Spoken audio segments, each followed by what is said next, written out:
And they start building a little bit of a flywheel. Rebuilds his team. They start building momentum. And at one point, they said, maybe we should try an experiment here. We're actually got a really good culture, driving down costs and being very productive. And we make steel joists. Maybe we could get our steel cheaper if we make it ourselves. So let's build a little mini mill. And they built a little mini mill, and they began making their own steel. And they found that they actually were really quite good at making steel for their own input. So for about 3 years they did that. The flywheels built momentum. And then one day somebody said, well, maybe we should do a little test. Maybe we should actually see if we could sell some of our steel. Right? And so what they did was they began doing that, and then pretty soon they actually found that they were actually able to better price than anyone else and do it systematically. So they started building this sort of steel piece of the thing. And they said, well, maybe we should do a whole mini mill dedicated to that. And they did. And that worked. And then the flywheel began to build momentum. Now you're up to about 1969, 1970. Let's do a second one. See if we can do it in multiple sites. They were able to prove that that worked in 1972, 1973. And then finally in 1975, after 10 years of turning the flywheel, 10 years of accumulated, actually successful experience that they could explain why it worked, Ken Iverson says, I think we got it figured out. If we just keep building on this now, because we know why it works, we can replicate it, we can expand it, there's no reason why we can't become the #1 most profitable steel company in the world. It took them 10 more years to achieve that. So now you're at a 20-year cycle. What does that story show? That what it was they didn't launch some big giant, let's go into the steel business without any testing. What they did was they had a little thing. It got actual success, then they could explain why it worked, and then they could replicate it and expand it and explain why it worked, and let the empirical evidence of success build. And then when there was enough of it, you could say, we can turn that into a beehive, because if we just simply extend conceptually where that flywheel goes, look how far it can go, so let's bet on it. But it's not a crazy bet, it's a bet based on momentum we've already built. So how do you know you have it right? The answer is, unless you're a genius, and there are very few of us that are geniuses. I'm not. Most people statistically are not. So every once in a while you get somebody who just can be a genius. But the way it really happens historically, people aren't geniuses. They're empiricists. Once they have empirical validation, then they have data. Okay. Let's close with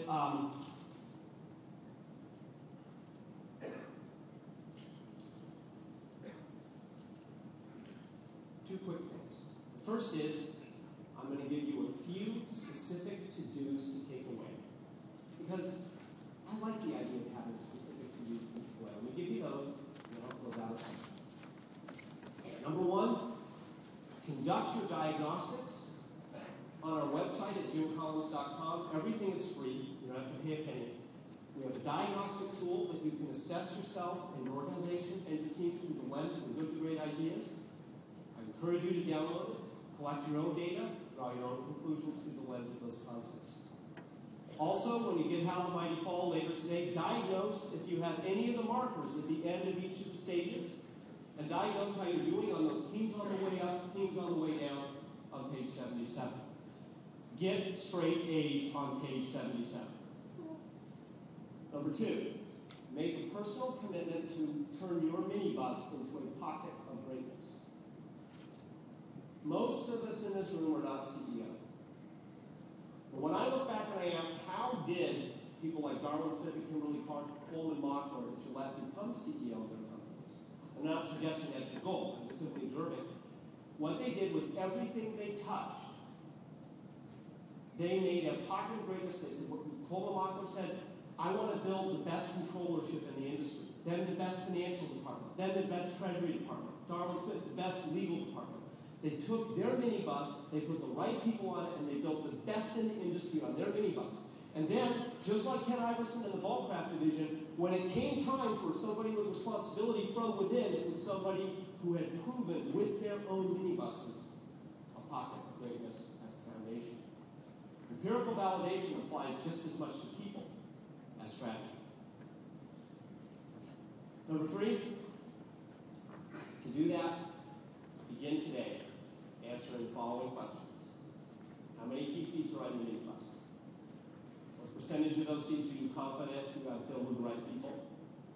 And what are your plans for getting to 100%?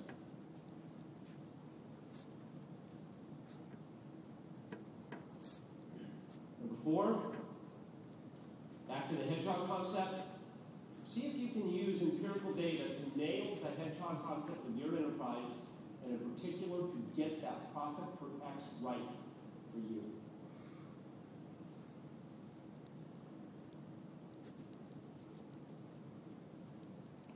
Number 5, start your stop doing list.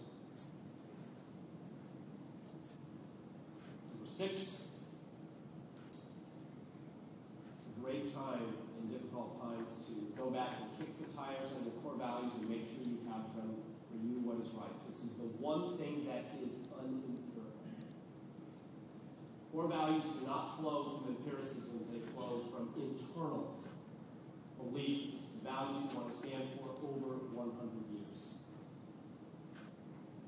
And then finally, at this time, it is a great time to stand back because it's been a difficult time, and to say, now more than ever, based on those values, even for your minibus, to say what is our 10 to 15-year BHAG that is based upon accumulated empirical evidence that we can achieve it.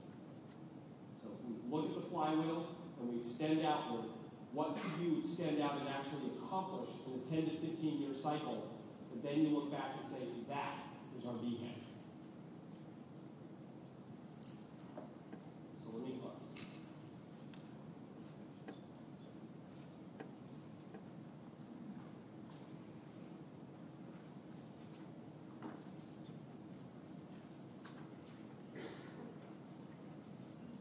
When we zoom back, I'll go back to the very beginning. Greatness is not a function of circumstance, but of choice and discipline. It doesn't matter what lens we look through, the lens of those that go from good to great, the lens of those that go from 0 to great, those that prevail in the face of chaos and turbulence and violent disruption, or the lens of those that sustain for 100 years or more. One lesson counts. We are not imprisoned by our environment. We're not imprisoned by our setbacks. We're not imprisoned by our mistakes. And if you are self-critical, as I am, I find it a great relief to discover that the very best we've studied made a lot of mistakes. We're not imprisoned by the cards we're dealt or by staggering defeats along the way. We're freed by our choices. The great management thinker Peter Drucker sat me down when I was a very scared young man in 1994. And he said something to me that I'll never forget, which is that he said, as I was leaving a traditional academic path and heading out on my own, and I was terrified if I would survive, he said to me, Mr. Connors, do not worry so much about survival. You will probably survive. And it seems to me you spend too much of your energy worrying about how to be successful. Success is okay, you will probably figure that out. Why don't you spend more time trying to be useful? I leave you with that thought because in the brief time that I've gotten to know you and the folks this morning at breakfast, you folks are engaged in activities and in work that is often not that visible. But it is enormously useful. And as our world becomes more unstable and uncertain, we are going to need an empirical frame to keep ourselves out of trouble and to keep ourselves on the right track.